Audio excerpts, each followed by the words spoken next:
going to go ahead and get started. Thank you, Andrew, for taking care of our YouTube channel. I'm going to call this meeting to order. Is everybody ready? That always scared me.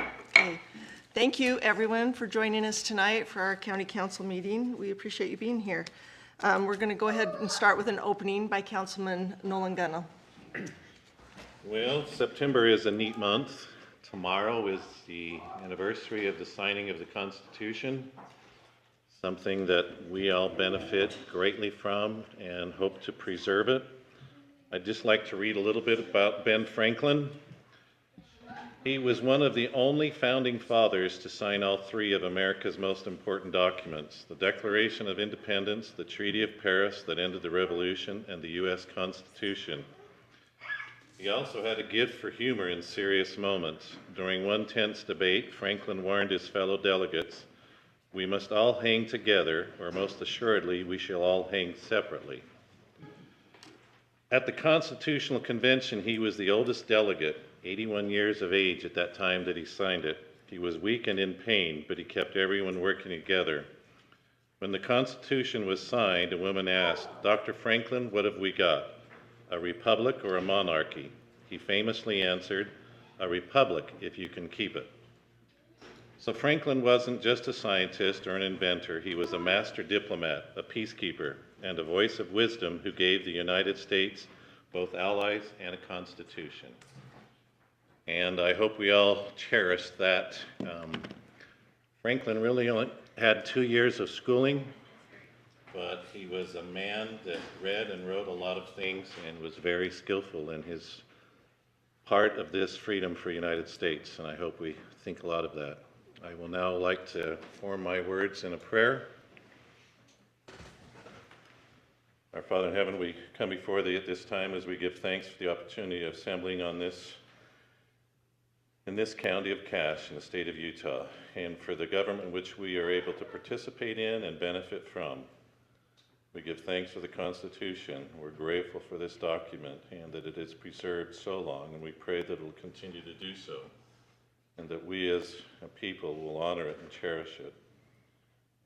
We give thanks for those men and women who serve and protect us this day in this land and in distant lands, and for those who have gone before us. We give thanks for the peace and freedom which we enjoy, and we may all cherish it. We give thanks for these things and ask that we will be safe in the deliberations which we do now, and we do this in the name of Thy Son, Jesus Christ. Amen. Amen. Will you now join me with the Pledge of Allegiance, please? I pledge allegiance to the flag of the United States of America and to the republic for which it stands, one nation under God, indivisible, with liberty and justice for all. Okay. Does anyone want to make a motion about the review and approval of the agenda? So moved. Madam Chair, No. if I may? You may. Yeah, if I may, I would move to approve the agenda with the following amendment, that we move item 5 to come after item 6A. That's great with me. Someone want to second that? Second that. Madam Chair, we also need to make an amendment on the public hearing portion. Okay. I believe we need to remove item 7. Okay. Just 7, so we're not yet ready for that. Okay. So with those amendments, do I have a second? Second. Okay. All those in favor say aye. Aye. Aye. Any opposed? Okay, the review and approval of the minutes. I had an amendment to the minutes. Does anyone else have something about the minutes? Okay, Keegan, go ahead. Just a small one. Timestamp 2/12/04. It says audito instead of auditor. Okay. I don't know if that's the correct pronunciation, but that's how it was spelled. It The R was dropped left the off. R. So just a small thing. Okay, and then in B, at the very bottom of B, on the timestamp 101:54, it says that I asked for an update on it says AG report. What I want is an update on the AGRI report, the AGRI report, like AGRI. That was it. I'm sure it sounded like the AGRI report when I said it, but, okay. with those amendments, does anyone else have any other changes? Okay, does someone want to make a motion about that? So moved. Second. Okay, it's been moved and seconded that we approve the agenda with those amendments, or the minutes with those amendments. Those in favor say aye. Aye. Any opposed? Okay, all right, so we are going to do 6A right now. So I have a statement to read. It says, following the proper provisions for selecting an interim replacement county executive for Cache County, Chair Natalie Levi of the Cache County Republican Party notified me 7 calendar days ago that the Cache County Republican Party has selected George Daines. Now, per the provisions of Utah Code 220A-1-508, we are now to vote on and appoint in George Daines as an interim replacement Cache County executive to serve for the remainder of the term that David Inzuk was elected to serve. Can I get someone to make a motion on that? I move that we approve that from Natalie Levi and appoint and vote on Mr. Daines as being the executive. I'll second it. Okay, it's been moved and seconded that we accept and approve George Daines as the interim Cache County executive. Those in favor say aye. Aye. Are there any opposed? Okay, George, we'd like to invite you to come forward for your swearing in. Bryson's going to take care of that for us. Arm to the square and repeat after me. I state your name, I, N. George Daines, having been appointed to the office having been appointed to the office of Cache County Executive Surveyor, to the office of the Cache County Executive Surveyor, do solemnly swear do solemnly swear that I will support, obey, and defend the Constitution of the United States the Constitution of the United States and the Constitution of the State of Utah, and the Constitution of the State of Utah, and that I will discharge the duties of my office with fidelity. Awesome. Congratulations.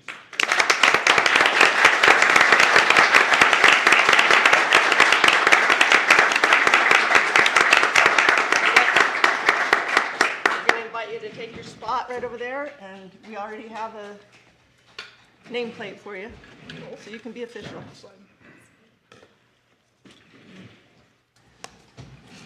All right, so the next item on the agenda is the report of the county executive, so we'll move right to that if you're ready. I'm ready. I do want to thank all of you, council, and those here for the opportunity to serve this county again. I left this office of county attorney some 17 years ago. I served for 6 years. I greatly enjoyed my service here. I enjoyed the friends that I made, and I enjoyed doing the work of Cache County. I greatly appreciate the opportunity to serve again, and I hope to do so in the best that I can possibly provide this county. I think we all love Cache County. I'm in the business of reorganizing the office of the county executive. We have much reorganization to do in that office. We're working through it. This afternoon I received the resignation of Eric Anderson, and I told Mr. Anderson I appreciated his service and I appreciated his cooperation with me and that I wished him well. His resignation is effective upon my appointment. So that's part of my report. The other part of my report is to just simply say that we're enmeshed in the budget process. We have much to do with the budget, and we're going to try and catch up with that, and we'll be working as hard as we can on that during the next few weeks. Thank you. Dirk, would you come up for just a minute, please? On behalf of the Cache County Council, I would like to express our appreciation for the time and tireless dedication that Dirk has given to Cache County over the last 3.5 years. We acknowledge his service in this capacity and thank him for his many efforts on behalf of the county, and we really wish you well in your future, Dirk. Thank you. And we have something for you. Bryson's going to pull it out.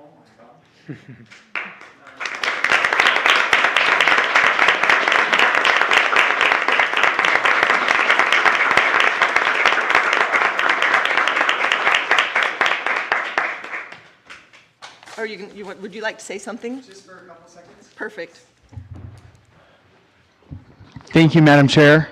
3.5 years ago, it was a very, it's a memorable night to get sworn in, and then I was allowed to say some words back then. And so I just wanted everyone to know that we are in good hands with George coming at the helm. This guy means business, and he's going to take care of it, and I'm really excited to see where we go from here. I just want the whole county to know that any Cache County employee or elected official, it's an honor to serve in that position. And especially, Nolan, thanks for reminding me about one of my favorite days, tomorrow. I actually wish I would have done a typo now and put my resignation, just as a typo, George, as tomorrow's date, because that would be really cool. But maybe instead tomorrow's date, Constitution Day, can be my new start instead. And we are just so honored to live in the best county in the nation. And all of the leaders we have going right now, we've got a lot of good going for our county. So I really appreciate the honor. I want the whole county to know that on that night, I went around and I shook hands with every council member, and I said it and I meant it. And I said, thank you for serving.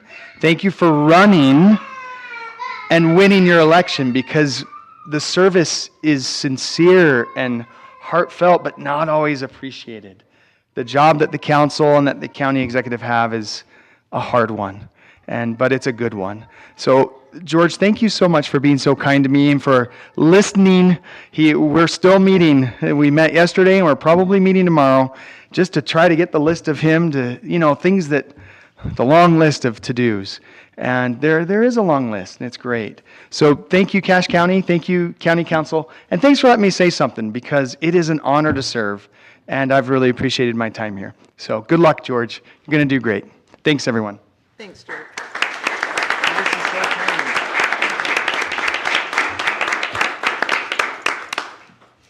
Okay, and thank you to all of George's family for joining us. Okay, the next thing on our item is the annual external audit. We'll turn some time over to Jason Slate from Jones Simpkins. Thank you. I don't know why in these meetings, but the audit presentation always comes after something really exciting. And so, my name is Jason Slide. I'm an audit partner with Jones Simpkins. We are a CPA firm just a mile west of here. And we had the opportunity to work with primarily your finance department this year on your, and with your county auditor, Mr. Funk, on your audit. And I would just like to go over how that process works, the reports that we issue, and the conclusions that we came to, or that we arrived at as a result of our audit. I won't really speak to the numbers in the financial statements. You should have all received a PDF copy, and then we decided to bring you a hard copy as well. I'll just say the county, I think if you look at the bottom line, just the bottom line number, the county had a good year. I'll say that. But our audit isn't meant to be how well the county did. It's based on, we give an opinion based on whether or not the information in the financial statements is materially correct. So we issue 4 reports in these financial statements. The first is found on page 1. It's an independent auditor's report. And we discuss the opinions that we've issued, how we arrived at those opinions, what our responsibilities are as auditors, what management's responsibility is as far as providing us with the information that we need to perform our audit. But really, we just have 2 objectives. Our first is to obtain reasonable assurance that the financial statements are materially correct and that they're being presented in accordance with generally accepted accounting principles. And then our second objective is to issue an opinion. We arrive at that opinion by performing audit procedures, and those are based on professional judgment. We're required to maintain professional skepticism. We don't just take your word for it. We obtain support for all the information that we ask for. We perform risk assessments. We focus most of our procedures on riskier areas, high dollar areas. And we look at your policies and procedures to see if there's any reason why there might be an issue there that would prevent the financial statements from being presented in accordance with generally accepted accounting principles. And then we perform our procedures. And if we identify anything that we consider to be a material misstatement, we'll bring that to management and decide if an adjustment needs to be made. Materiality is an interesting term. I think a good example of that would be we issued some bonds this last year. If something were omitted from the financial statements that a bonding agency used to determine your bond rating or the interest rate that you were able to receive in relation to those bonds, that would be considered material. So that's kind of what we arrive at. A reasonable user of the financial statements, what would affect their decision making? So based on auditor judgment, we develop a level of materiality and then we perform our procedures. I can say, as right at the top of the page 1, you'll see that we issue an opinion that these financial statements are materially correct.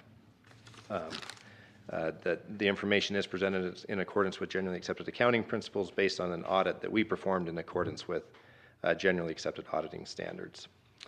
The next report is a long ways. These are long financial statements, but they're a long ways in the back, page 104. In governmental audits, we're also required to issue a report on internal controls and compliance. We don't test the operating effectiveness of internal controls and tell you whether or not your controls are functioning or that they're effective, that they're operating effectively. But in our audit process, we're required to obtain an understanding of the design and functionality of your controls. And if we identify weaknesses or deficiencies in those controls, we'll let you know. And so that's what that report says. And there are 2 areas that we've identified that I'll speak to in a little bit when it comes to controls. And it's mostly related to the material misstatements that we identified as a result of our audit. But I'll speak to that in just a minute. Page 106, when the county spends more than $750,000 in federal funds, you're required to have what's called a single audit, which is a federal compliance audit. They call it a single audit because you take the financial statement audit and this federal compliance audit and we pull it together into one single audit. The county spent well above $750,000 this last year. The county and its component units combined spent $14.5 million. And so based on certain coverage requirements and different things that are issued by the federal government, we select certain federal grants. Most of it is going to be your larger grants. Smaller grants aren't looked at as often. We're required to obtain 40% coverage. We tested 8.8 million of the 14.5 million this year. Most of that was those ARPA funds that are continuing to be spent. I'm happy to report we have no findings there. Your federal awards are in good shape as far as the processes and the reporting that goes along with those. And then finally on page, it's at the end, page I think 116, we're required in the state of Utah to perform some additional compliance procedures related to the state auditor's compliance guide. Not every state does that. We work in a number of states, and Utah's unique in that the state auditor's office issues its own compliance guide. And there's 10 to 15 compliance requirements, depending on the type of government agency you are, whether you're a county, municipality, special district. Some of those we test every year. Some we test on we have a rotation every 3 years. This year, if you look on page, I believe it is 116, we were required to test budgetary compliance with fund balance in your general fund, information related to restricted taxes, the fraud risk assessment, which you guys do each year, government fees, whether or not those are in excess of costs associated with the services you're providing, and then your tax levies. Again, no findings in that area. So those are the 4 reports that we issue. If we'll now jump back to page 109, this is a summary. Basically, it's a summary of what I just went over of our findings and if we had any question costs associated with federal awards. We did identify, and what we feel like there's a material weakness in internal controls. A material weakness is a weakness that if it's not, if it exists, there's a good chance, a really high chance that you'll have a material misstatement. And then we identified a significant deficiency, which is not quite to the level of material weakness. And we explained those on 110 and 111. What I want to emphasize is I believe that those are mostly related to the significant amount of turnover that has happened at the county, specifically in the finance department over the last few years. You had a member that did a lot of reconciling and things like that in Phil Noble, who left the county last year. So I really think it's attributed mostly to that turnover. And we've received a corrective action plan from the auditor, Auditor Funk, and that's on page 113. I think those are really well written. In talking with him, there's already been improvements in his review. I'm shutting things down. I know. Sorry. His review of reconciliations, journal entries, things like that. So it's already being implemented. Your finance department, I think, should be commended. It's a difficult job. Being audited is a difficult job. You're already doing what you need to be doing, and then you have us coming in and asking for hundreds and thousands of documents. And they should be commended. It has been difficult with turnover. So I believe that's the reason for the primary reason for those issues. So Thank I'll you, leave it at that. Jason. Does anyone have any questions for I Jason? have one question. Okay. You talked about you audit the fees that we charge, that they're in line. How do you compare it against other counties, or is there a guideline in there? There's certain compliance requirements and that are issued by the state auditor's office. We don't compare them against other counties. It's if those fees are in excess of the costs that are being incurred to provide that service, you are then required to restrict those funds, and it has to be used for that specific purpose. So we haven't found an issue where they're over the top too much, but the excess, there is an excess, it's sitting in restricted funds. Okay, thank you. Yep. About 2 years ago, we traveled to San Francisco to get our first bond and to get our bond rating from Moody's. And we received very favorable bond rating. Have you seen anything since then that would affect that bond rating to bring it down? I don't think so. Your financial statements are in good position, and actually your Zions Bank did finalize there's certain communication and disclosures that are required annually with bonds. That was finalized today. So no, I don't believe so. The county's very healthy from a financial perspective. Anybody else have questions?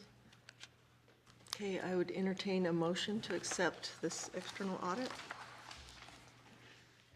I make the motion that we accept the annual external audit as reported. I will second. Okay, it's been moved and seconded that we accept the presentation of the annual external audit. Is there any further discussion? Those in favor say aye. Aye. Any opposed? Okay, Jason, thank you. It's always good to see you. All right, item C on our agenda is the budget process update. Originally, we had planned to receive a presentation of the tentative budget tonight. With some of the change in personnel and turnover, that's not going to happen, but I will tell you that our new executive is hard at work looking into the budget, and that we will all continue to help manage that process and work together to get to the things that we need to very soon. So that's about as much of an update, I think, as we're going to get tonight. Andrew, 60, we're going to talk about the proposed property tax increase timeline. There are some specific things. When we were down at UAC especially, the State Tax Commission has gotten very specific and detailed about exactly what has to happen in this process if we're going to make that happen. And Andrew's just going to make sure that we are all aware of what that is. Thank you.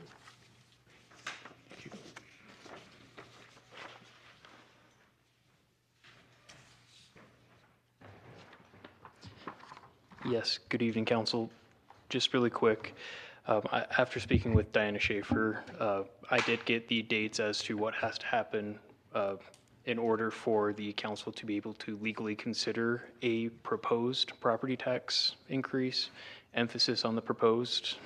But first and foremost, you guys will need to state in the October 14th meeting the intent to increase property taxes, the dollar amount of the increase, the purpose of the increase, and the percentage increase. After that, you guys will hold the truth and taxation hearing. It's scheduled for 6 p.m. on November 18th. I know that Sandy, and I believe it was also brought up by the auditor, to potentially hold some sort of public-facing workshop so that we can better educate the public on the purpose of a proposed tax increase. So that might be in the works on November 18th, but we're working on that. Then after that, you guys can legally consider a property tax increase up to 18%. But again, this is all proposed. So other than that, that's all I had to offer on this item. So do you guys have any questions for me to relate to Diana or? Ready? Okay, thank you for that information. Andrew, I'm sure between you and Diana, you'll keep us right on track so that everything's done correctly. Okay, 6. Yes. I'm not in the meeting per se. Would you please come to the podium? No, we'd love, or the, is there a podium? No, okay. And tell us your name. Craig McAllister, Cache County Treasurer. Thank you for the hard work. So it was just announced that we have to make sure that by the 14th, is that going to change the 10th deadline? Because we're already doing proofs, and that's after the deadline that I have. Oh, for sending out the mailing? We just need to have that information. My cutoff date is the 10th. Okay. I thought we had already given you all the information you needed from us. Just wanting to make sure that we're all in, I'm going to be planning on it, and we can always bring it back. Yes. As long as we have the 14th, but I'm not going to change what we're tentatively planning just because of proofs and things of where we're at. Yeah, we knew that you had to get that in before this, and Perfect. If there's any information you needed us to clarify to you before then, please let us know, but I believe that we have already, this is just going to be a publicly stating that to the public during that meeting. Perfect. And we can always scale it back. Yeah, absolutely. So, thank you. Okay, thank you so much, Craig. Okay. All right, 6E, we're going to ask Angie Zetterquist to come up and present. Are you surprised? Okay, I'm sorry. No problem. It's on the Jensen Agriculture application. Right. Angie Zetterquist, Interim Director of Development Services. So the county has a code that is consistent with state code about creating ag protection areas, adding to them, or removing parcels from an ag protection area. So there's a very detailed procedure that we have to go through to create ag protection areas, including noticing in that. The county code, in talking about removing ag protection areas, talks about the applicant needing to submit application to council. It actually doesn't include development services in that section, which is why I was surprised I was giving this presentation. But anyway, we have had a request to remove these 2 parcels listed. I don't have the acreage. I don't know if Andrew has that. But again, the process to remove is very simple because it's a voluntary act. The ag protection area protects that property owner from having to comply with certain zoning requirements or development standards, or protects them about being a nuisance if development comes closer. So really them voluntarily deciding to take away that protection area is a pretty simple step. And it doesn't really have any impact to the county. If the ag protection area were to continue, the code requires that every 20 years there's kind of a review of that to make sure that that is still being used as an ag property and it hasn't been developed into something else. But again, the removal, there's no fee associated with it. It's just a request and just a step we need to just formalize it and take it off the books and and overlay maps for that, so. It looks like they've filled out all the paperwork that needs to be Yes. taken care of. So, Okay. Yeah. Angie, if I Yeah, may, sure. on this theme of surprising, I'm going to ask you some questions. Sorry. No It problem. looks like it's 19 acres in Nibley. Mm-hmm. And so this is all driven by the property owner. So they come and request to be in an ag protection area. Is there like a tax benefit in that? I don't know what an ag protection area necessarily means. yeah. So if you could explain that. Sure. Again, surprising you. No problem. Sorry. Just have to go off my memory here. Yeah, so as I mentioned, it does protect that property owner who's operating an ag facility from having to comply with certain zoning code standards or road improvements or anything. And if, as development comes nearer to them, they're protected. They wouldn't be called a nuisance for, neighboring residential areas. So again, it is a protection for them, sought by them. We run it through a noticing process, go to the Ag Advisory Board, just to make sure all the ducks are in a row to get that protection area applied to it. So they voluntarily go into it and they can voluntarily go and apply to Right. remove themselves. Yeah. Okay, thank you. You're welcome. Do we know how long it's been in ag protection? I do. 30 years, according to Mr. Erickson here. So yeah, I will admit that we don't have a great tracking system for that 20-year trigger, but it automatically renews if the county doesn't do anything on that, so. Anybody else have? 1999. 1999.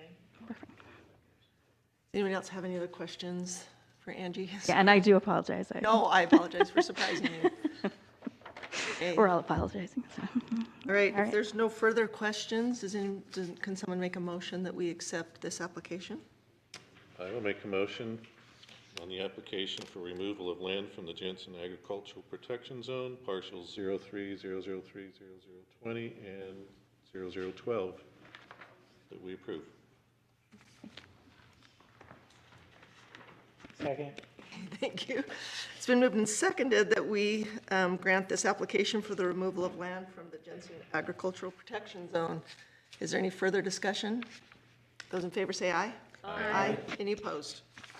Okay, thank you. And thank you, Angie. All right, we're to number 7.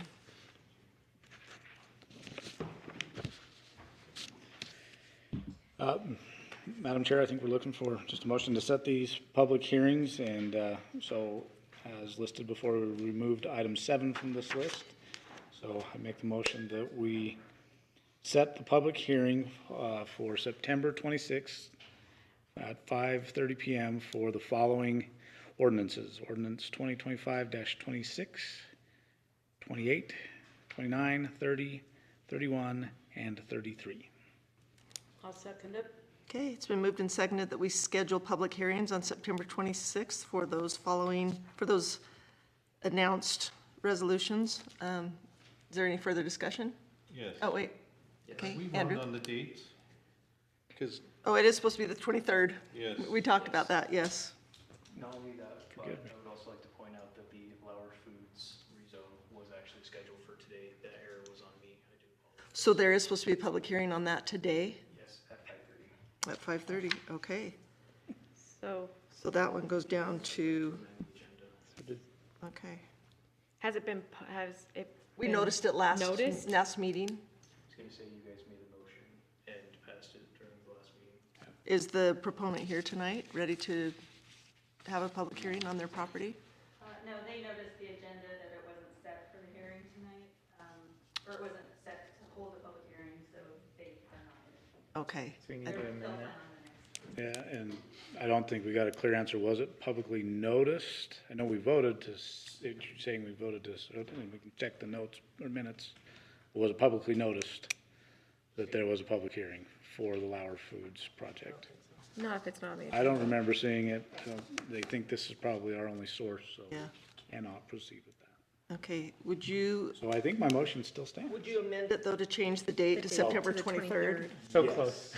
So, the motion, or please consider the motion amended to state that the public hearings would be set for September 23rd.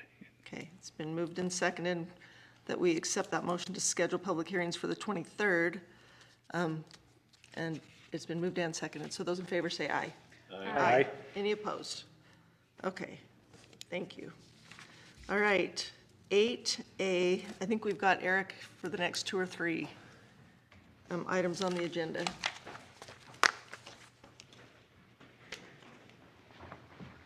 I should be on here for the next 3. My name's Eric Davis, Deputy County Attorney. So, do we have that presentation available? Okay. Oh.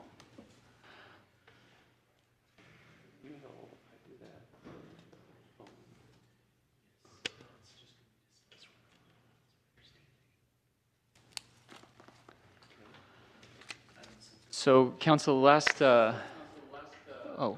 hello.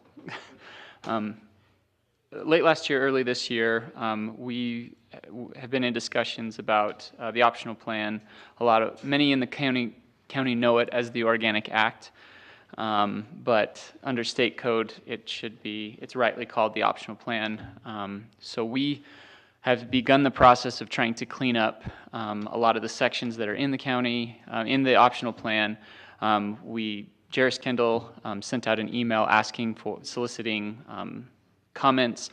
We did receive some back, and we've started the process on trying to help clean this up in both county code and in the optional plan.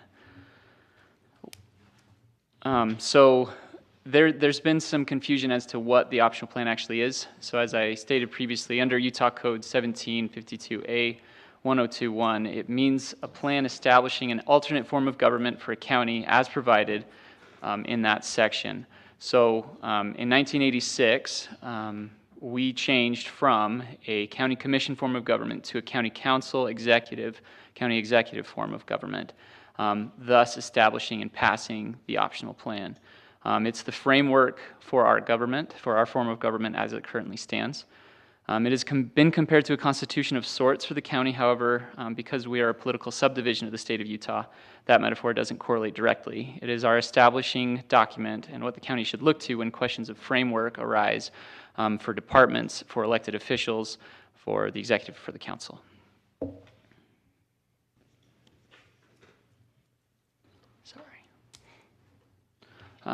So there have been questions also about what the difference is.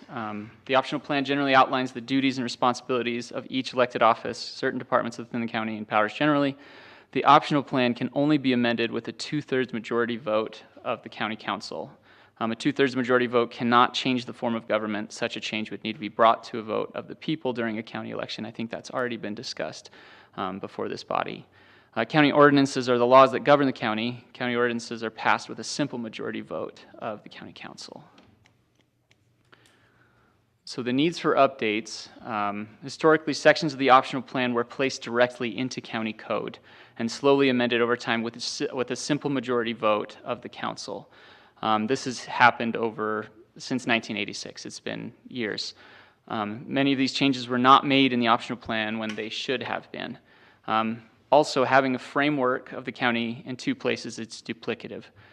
So certain sections of the optional plan are in need of minor updates, such as changing councilman to council member, and certain state laws have come into effect that created a need to update the optional plan. So we are proposing doing this in 3 phases. Phase 1 would update the optional plan to reflect where the optional plan was essentially updated in county code.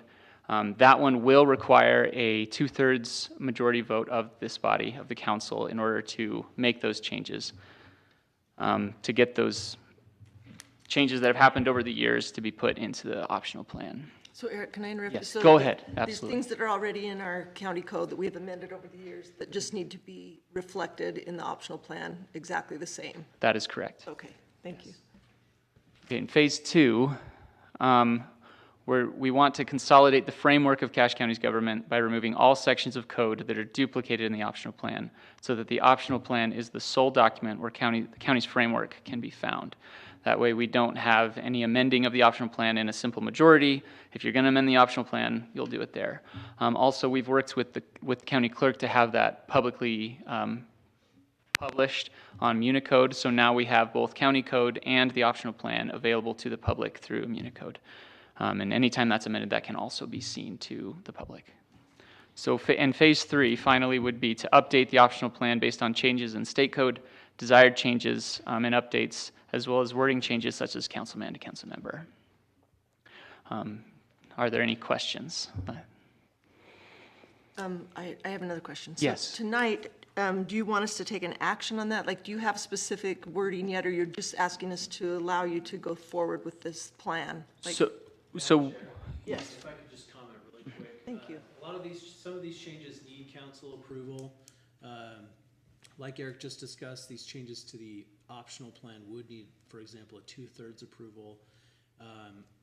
Speaking with our brand-new county executive, there's some changes that he would like to review and comment on and have a little bit more time to digest before the council makes these final changes. So Eric and I both agree, and we think it would be fine for us to continue this matter and give you a little extra time to digest, as well as our county executive some time to read over. And if he has any suggestions or changes that he'd like to make, then to revisit this here in the near future. Okay, phase 1 and phase 2 are currently generally ready unless there are further comments. Obviously, we are willing to amend anything with further suggestions. But I do have 2 ordinances ready, but again, those can be passed at a later date. There's no urgency on this. so the redlined copy that we have is what you have ready to go unless we do some more. For phase 1 and phase 2, correct. Phase 3 is going to take more time. I think that I've done a lot of combing, but I think we need some more cooperation from different elected officials to pinpoint exactly where things need to change. Okay, The red line document details we're looking at is what Eric and the group at the OMP has been working through. So it's Okay. been through that process for the documents related to phase 1 and 2 advance forward to this discussion tonight. okay, all I see in red line are things crossed out, so does that mean those are things you're taking out of the county code and putting back in, or just leaving to So be defined in the optional plan? So phase 2, there is going to be, it's mostly just red line, because we're taking all of the duplicative wording that's in county code and just, it's already in the optional plan, so leave it there. Just removing it from county code?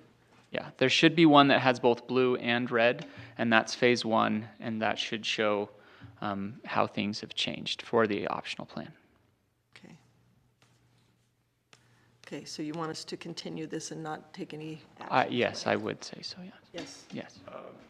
I'm not sure of the protocol, Chairman Goulander, whether I speak up or just observe. May I speak? Yes. I received this on Friday afternoon. I know that Mr. Davis believes that the changes are just housekeeping. That's what he referred to with me. And I looked at it and I am concerned about whether they're just housekeeping or not. They significantly impact my office and its powers. And I'm uncomfortable with the draft being considered without having a thorough review. I asked for a historic record of what changes have been made since the Optional Act was passed. It's clear that there's been some changes, and I don't want to preserve changes if those changes are inconsistent with the original draft, even though at this point it may be mere housekeeping to make them the same. If they were changes to the draft originally that changed those issues, we need to take a closer look at them. I think the division between executive and legislative powers is fundamental to understanding our form of government. And I'm reluctant to, without some period of time, bear through those alternatives. So I asked that this matter be continued, and I would appreciate having the opportunity. I'm not sure whether I'm legal counsel for myself or whether legal counsel is the county attorney at this point, but I, from my own office, believe a thorough review is required before we consider, and I would like the opportunity to do that before this matter proceeds. Thank you. Madam Chair, one point of clarification. Many of these changes to the not the Organic Act, even You're though it's okay. the optional plan, have happened over the years, and they did take the 2/3 vote to amend the Organic Act. And if you'll recall, there have been changes, even 2 years ago, we had some changes to our optional plan of government. And so many of these changes, yes, they were indeed substantive changes and affected the balance of power between the two, our executive and our legislative branches. And so Mr. Daines is right, those changes are substantive, but as far as just harmonizing the two codes and making sure that they all appear current and in their correct, most up-to-date form, that's what Mr. Davis is referring to as housekeeping. Many of the changes, yes, indeed were substantive, but as far as reflecting these changes today, we're just reflecting what has already occurred in the past decades. It was passed by previous councils or with a 2/3 vote? Correct. Okay. Okay. I have a comment as well. Yes, please. So I think you emailed this to us back in May, I want to say. Yeah, And I April, May. Yeah. Yeah, and I remember reading through it, and you were very helpful answering my questions. I know there was one that actually talked about what Mr. Daines just went through with the special election, and that was in section 402. I'm looking at my old notes, and talked about historically. I asked the parties held a special election, made a recommendation. Where is that outlined? You had mentioned that's in state code, but we should include that detail in the optional plan. So I guess my question is, do we want to try and get those things in, or do you want to do it in phases where we approve just matching them up, and then that's part of phase 1, and then phase 2 we maybe look at things like that and add them later? So that would be in phase 3, and I have that one specifically I do have ready, but I want to get everything ready for phase 3 before it is presented before the council. But yes, that is one example of the state code being that it governs over the optional plan, and the optional plan is out of compliance on that point. Yep. Okay. Sounds good. So Okay, so I need to discuss too then. So if we voted on phase 1 and 2, it's basically just making sure the two documents match with things that were already passed. If we want to make those amendments, then during phase 3, that could be discussed or considered. That this is just to match up the two documents each other. Yes. The organizational changes that are reflected in phase 1 and phase 2 related documents have already been adopted. It's already current place. It's just they're stated in two different places. This makes it so that it's stated in its proper place. So translating So that we to can't not do what they've already said. It's, we're already bound to do What's what been was passed. passed.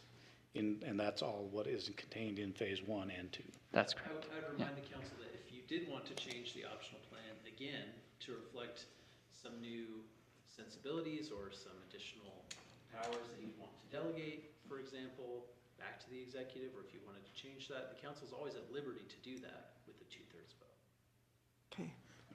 Yes, So, Catherine. Madam Chair, I think we have two different arguments that are playing out right now. We have one saying that we want to make it match, and then we have one saying that I think that Mr. Daines is saying that he feels that it's been altered to the point that it isn't honoring the original form of government that was set up. Is that? Catherine, I'm not saying that. What I'm saying is I'm uncomfortable making decisions without having the time to understand the changes. I got this draft delivered to me on Friday afternoon.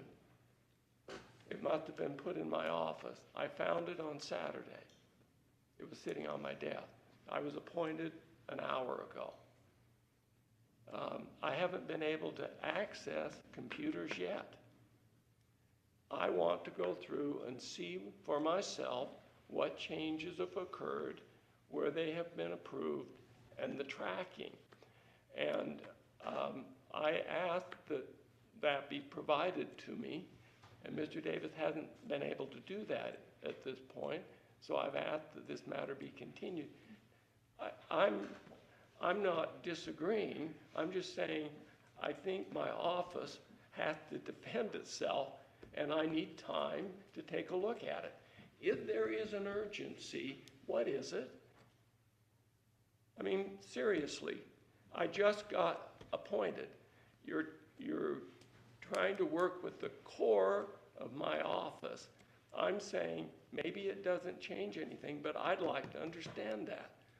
So I'm asking Mr. Davis and your legal establishment, who apparently doesn't respond to my request for information, I'm going to ask again that you provide me a record of where the changes were made so I can look at it. Yes, we can do My own that. legal advice on that if I have to. No, we can do that, yeah. Yeah, I think what you're saying, though, is that phase 1 and 2 have already been voted on and approved. So even if there's something that Mr. Daines doesn't like, we can revisit that, but it's already been passed. It's just bringing it into current. Phase 3 is where maybe the tension could possibly occur. yes, where we can revisit things in phase 3. I don't know that. Yeah, I no, understand. I don't know that that's accurate. But what you've been told is that they have been approved in the past. I want to see where they were approved and what was approved. That's what I'm asking. Yeah. You can assume that, but I'm not comfortable assuming that. Sure. And do we have urgency? I mean, No, Doesn't no, sound like it. again, this is, Madam no. Chair, the clerk, our county clerk is the one who has the records of what ordinances were passed And when, and when, and by which meetings, and by how many, and by whom. So, okay,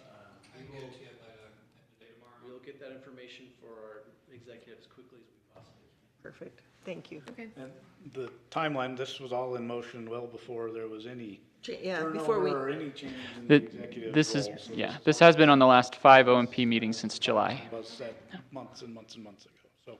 And Bryson, I believe the sections in phase 1 that deal with the executive are section D and F of the option plan under 40, sorry, I need to find it specifically. Yeah. 404, 4.04, sections D and F. Those are the only, at least with phase 1 and 2, those are the only two. And I believe F was amended in 2023 in an ordinance, and that passed unanimously. Again, that can be provided to the executive's office and all that, yeah. okay.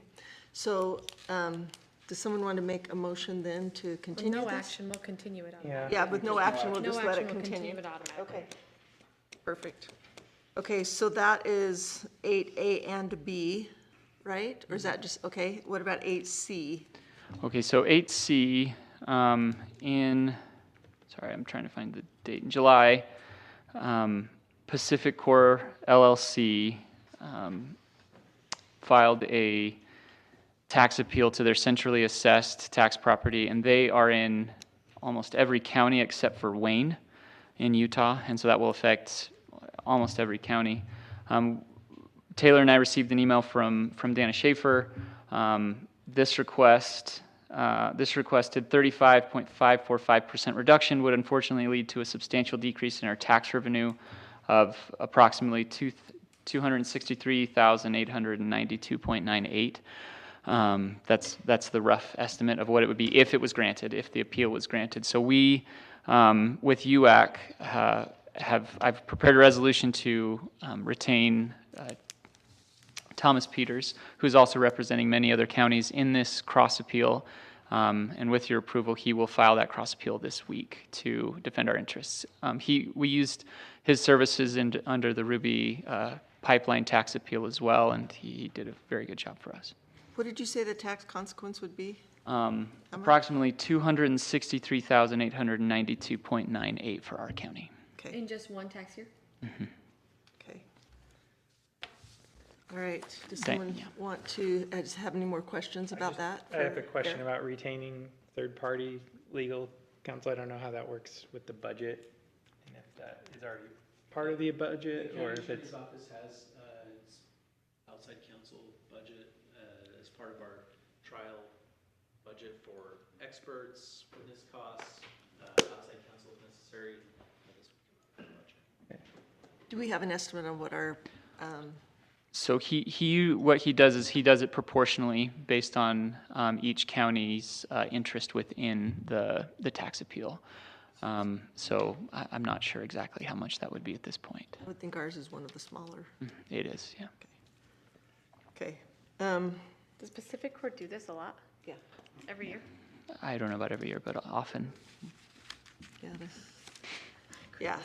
And I know there's several counties who depend on that centrally assessed tax revenue quite heavily. Yeah. So, okay, does someone have any other questions about this? And a question for Eric or Taylor? Okay, does someone want to make a motion? I move to approve resolution 2025-36.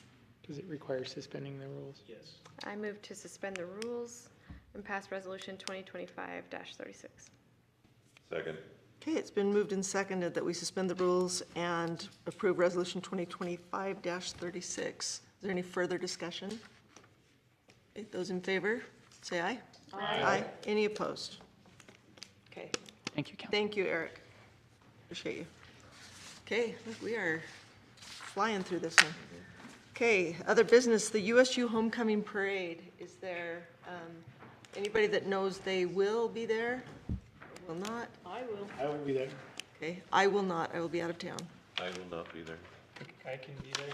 Okay, I won't. okay. So you've got Barbara, Keegan, and Mark for sure. We'll check with Dave Erickson.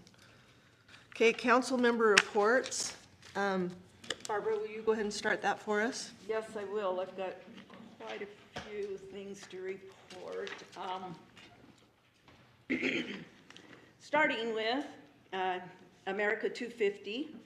We've been doing a lot of work, Karina and I, and we've added another person. She was already on the committee, but to be a co-chair, and that's Pam from Budge. Budge, thank you. Thank you. And we've got a lot of good things planned. First of all, which is the USU Homecoming Parade. And we've got some good things going on. One of our employees donated a trailer to us to use for that. And we've got some good things going on with that and getting that decorated. We've got a Liberty Bell that's going to be on that. We just have a lot of good things going on with it, and I'm excited about it. On July 1st at the Tabernacle, in working with America 250, the Festival Opera is going to put on 1776, and that will be free to the public on that. We were talking about doing the pumpkin walk, but that is too soon and we can't get things organized. On May 1st, we're having a Jubilee Ball at the event center.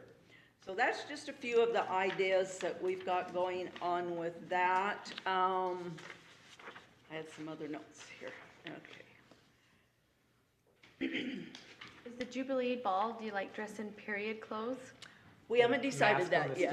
I think that would be fun. I do yeah, too. But it would be fun. Yeah. I wore those clothes in high school. I still have some. You mean that was when you were in high school? Yes, back in the 70s. No, not we in wore 1776. pioneer, like that was the style back then. If they still fit, that's very impressive. My granddaughters have worn them on track, so. We have a lot of good things going on. That was an idea from our own Andrew, and I love that. we've I do too. taken off with that, so we're going with that.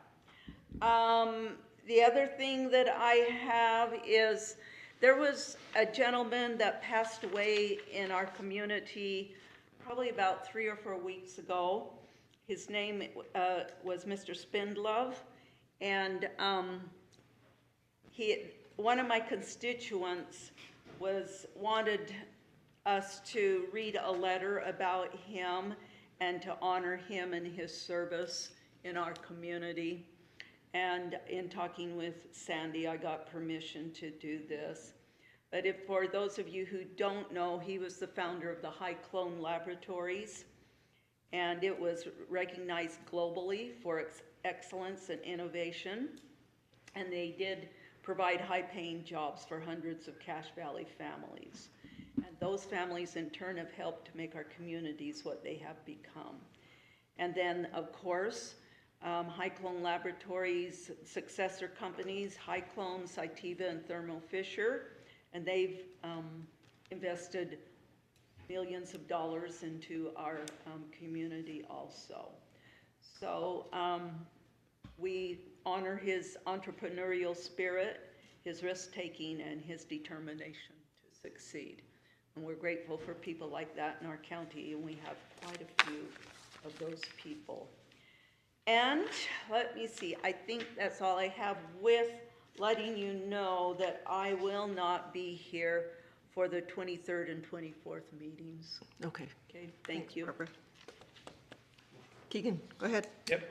Airport Board, just an update. Mr. Zook was the chair of that board, so that's been reorganized. There's a new chair and vice chair. I also, Who are they? Bob is the chair and Brett is the vice chair. So he's the chair of the Of the Airport Authority Board, and he's also the, And the employee? Maybe I have the wrong name. yeah, Okay. that would surprise be me a little very bit. odd. John Kerr is the chair of the board. He was the chair prior to Mr. Zuck. Okay, And he is the chair again. he has been voted as the chair again. Pablo is the manager. Yes. Okay. Okay, Sorry. thank you, that makes more sense to me. Thank you. Yep. I also met with the Trails Committee, and they gave me an update on Wayne's Loop. I think we're all waiting for that. The trail itself should be done before winter, but they're still waiting on the access road to be finished, which probably won't be till spring of 2026 at the earliest. So, that's all I Okay, got. Nolan, Not too much.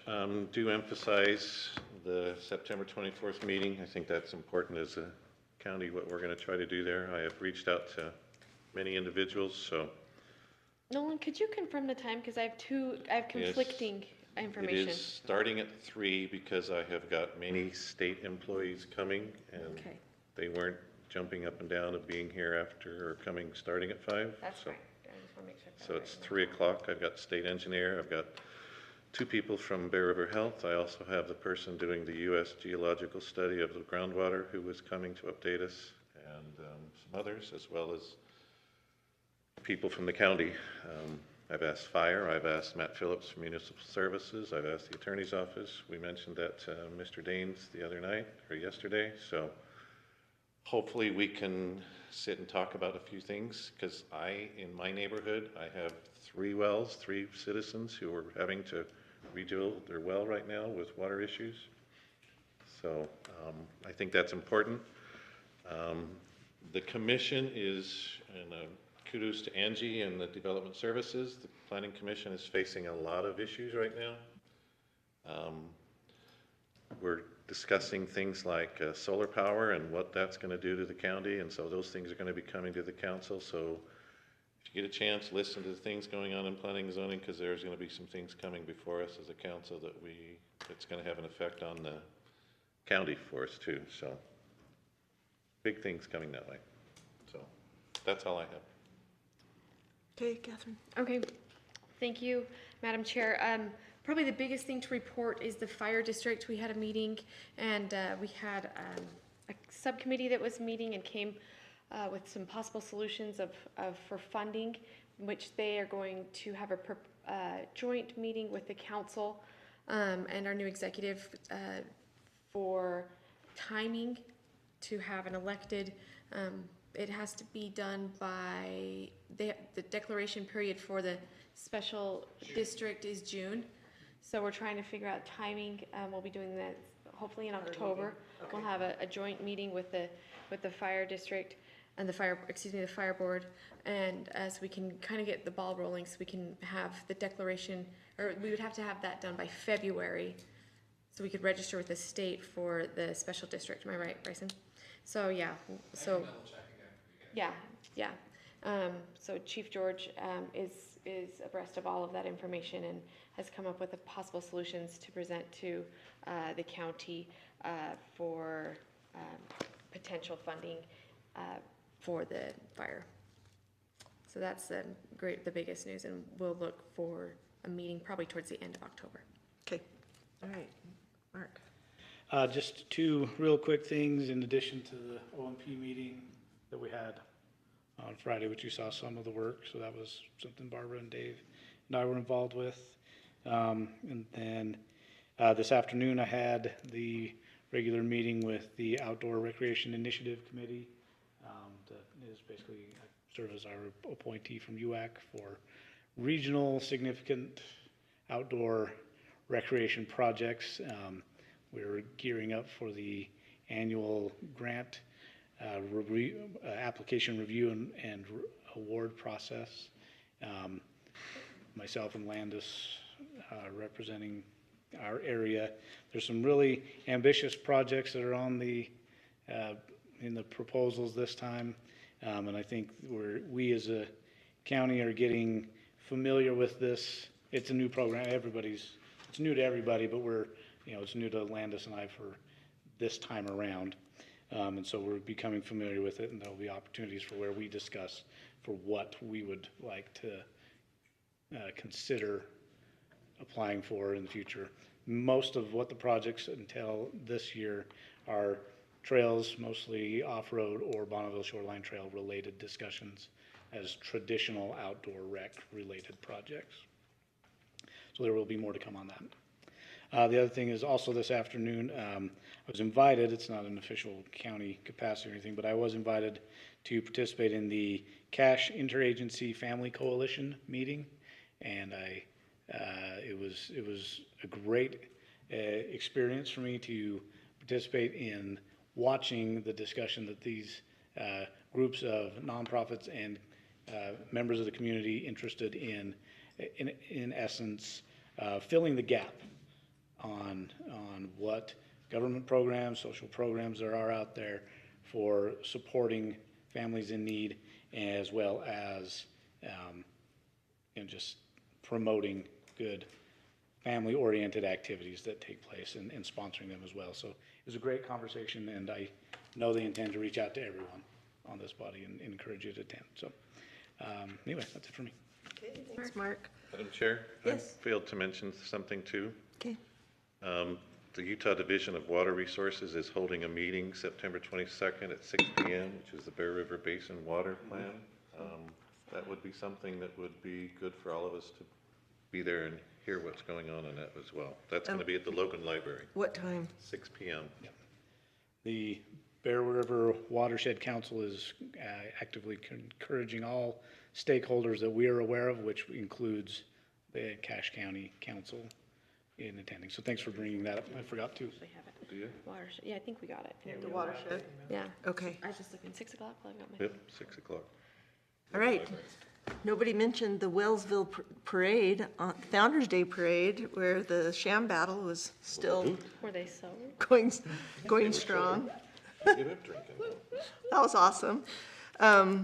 I attended it's been a couple of weeks ago, an all-day retreat for the Bear River Health Department where Jordan Mathis gave us his vision for the next year moving forward. He's got some great leadership, really impressed with everything that he's doing. And I'm sure, I don't know, did all of you get I don't know if you got a communication from him, but there has been, it was announced on a public website that there were measles detected in the groundwater within the 3-county area. They're not saying specifically where. They don't have any active cases that were reported. In the groundwater or In wastewater? The wastewater, Okay, sorry. the wastewater. The wastewater, not the groundwater. Okay. Sorry, that's a big difference. Yeah. Okay. We're all exposed. And what Jordan said to me, he said it could have been somebody that was passing through and then left, was here for a few days or whatever. They're still trying to determine that, but because it was announced publicly, he wanted us to make sure that we all knew about that. If anyone has any questions, we can refer them to the health department. Had a lot of things that we learned at UAC in the last couple of weeks, especially about the multi-county appraisal trust and what's going on there. There's a lot to be determined, a lot of changes that UAC is trying to do with MCAT. We'll have to stay up to date on that as much as we can. I went to the Planning Commission meeting. It was long. There was a lot going on. Our Planning Commission deserves a lot of thanks. They're dealing with a lot of things for very little compensation, and there's some things that are going to be coming to us that we need to be aware of. If you have a chance, you may want to go back and read their notes or their minutes, or kind of update on some of that stuff, especially involving fire code that, for a development that's coming up. I went to a meeting for the Rec Center Steering Committee. They're starting to make recommendations to the steering committee about they've kind of identified what recreation is available in the valley and what should be available for a county our size. They have 3 different options, one where there's 1 center, one where there's 2, a north and a south, and one where there's 3. And these are just initial proposals. They're just starting to bring that to the steering committee. There'll be a lot more to come with that before it is an actual proposal that we would take to the voters.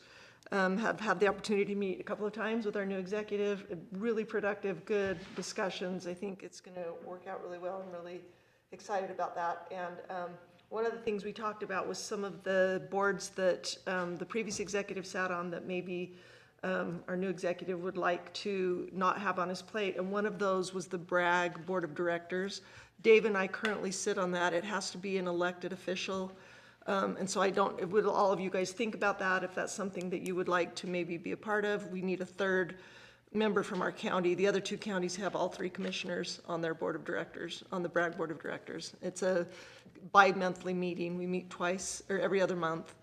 And so if you'll let me know about that, and we'll see if we can get that. I've got a whole list of ceremonial and offices, and it's like I'm going to spend all my time going from one meeting to the next. There is space between them when I need to get some work done, and I think these would be useful things for the councilman to take a look at and serve on.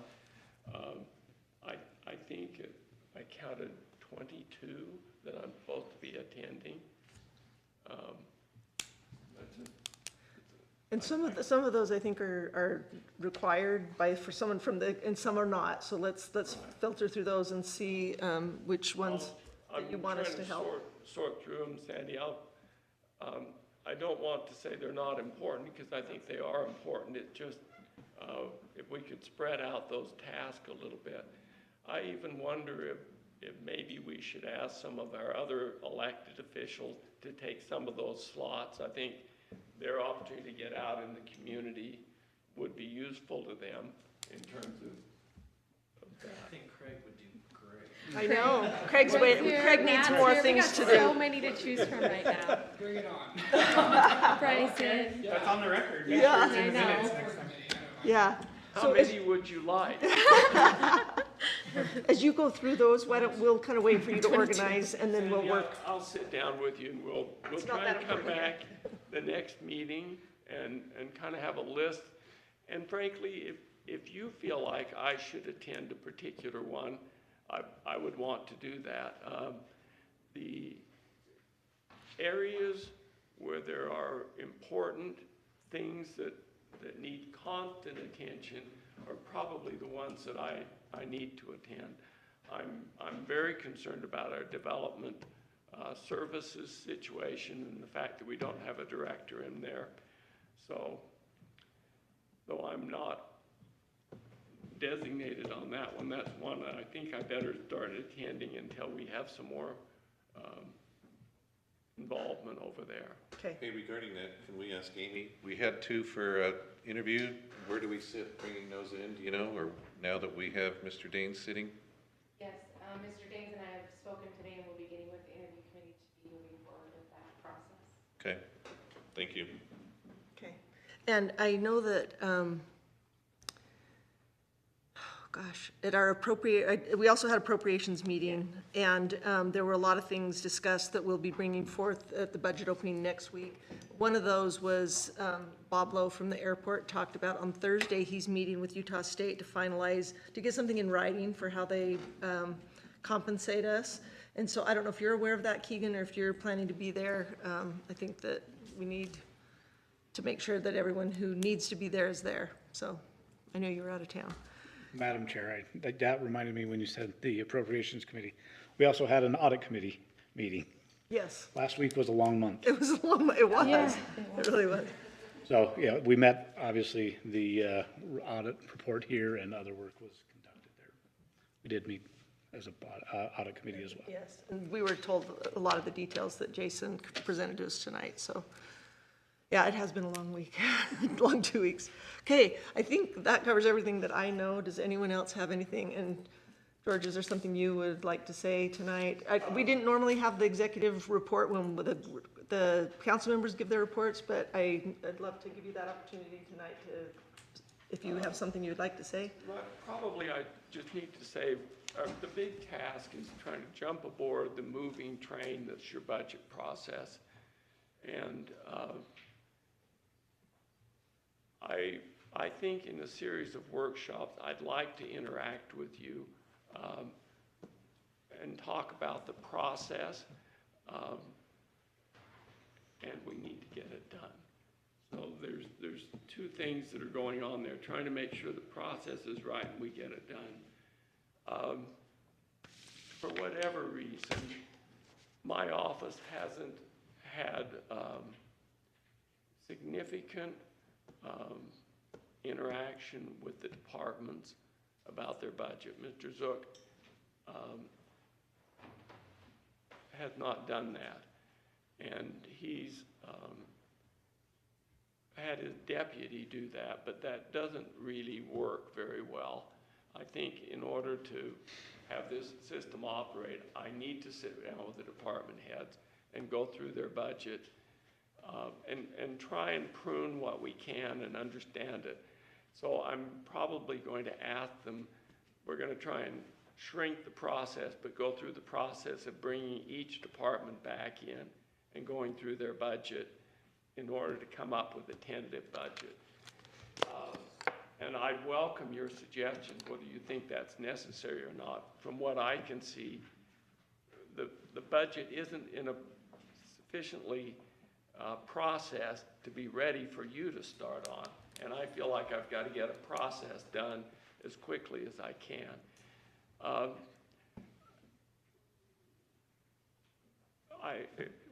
We've already talked about this form of government. I don't want to spend a lot of time on it tonight, but the core is that I have responsibility to come up with a budget and to be the executive over those offices.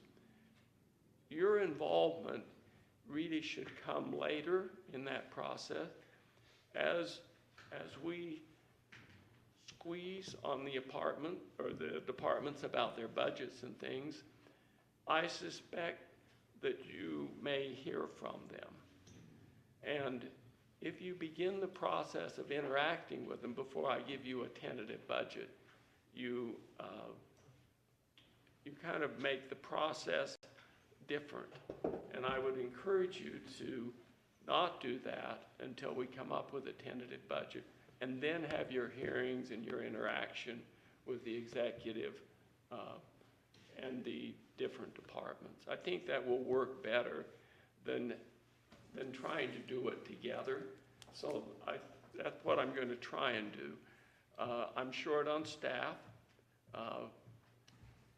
and that's another part of our budget process, is to slim down my own office, frankly, to what I think is lean. I would like to have a deputy. I'm looking for a deputy. I'll bring one to you for your approval and your advice as soon as I can have a recommendation. But that's what I'm going to be trying to do is beginning tomorrow, I can actually look at your numbers in a computer. Before now, I haven't been able to do that. I'm going to get started as fast as I can and work as hard as I can. I would like to send them to you in sort of a dynamic fashion. When I finish with one department, rather than say, well, I'm not going to send it until the whole thing's done, I may send up some, but there is a process where the whole tentative budget both be given at a certain time. And I'll do that, but as soon as I can pass these things to you so you can start working on them, I'd like to do that. Okay. Two thoughts come to my mind. In the past, we've had workshops around this time, the budget year, starting at 3 o'clock before our council meetings. We are meeting at 5 next Tuesday. We have a council meeting. If it would be helpful for you to interact with us or to have some departments, we could manage that. So just keep that in mind as you're looking at the I'm gonna process. start going through the departments immediately, so I hope to have gone at least initially through most of the departments by that time. So if it would be helpful to have a discussion with us. Yes, I let think us- so. Okay, Let you know let's how tentatively it's plan working, that. but, you know, it isn't easy to budget. It's a tough We know. process.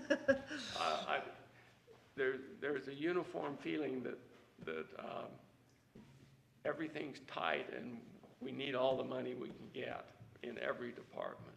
And trying to talk through alternatives and how much is needed is a hard process. And it's particularly hard for someone who just got appointed yesterday. So, Okay, and the other thing I just wanted to mention, that each one of us has assignments as a liaison to different departments.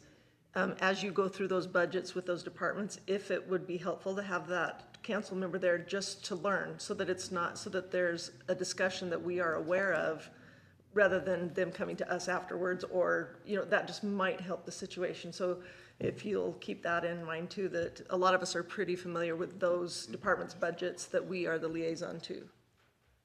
So that could be, that could be a part of the process, if it would be helpful. it could be, and I'm thinking about how that will work. We may try one way and see if it works, and then try another. I do think that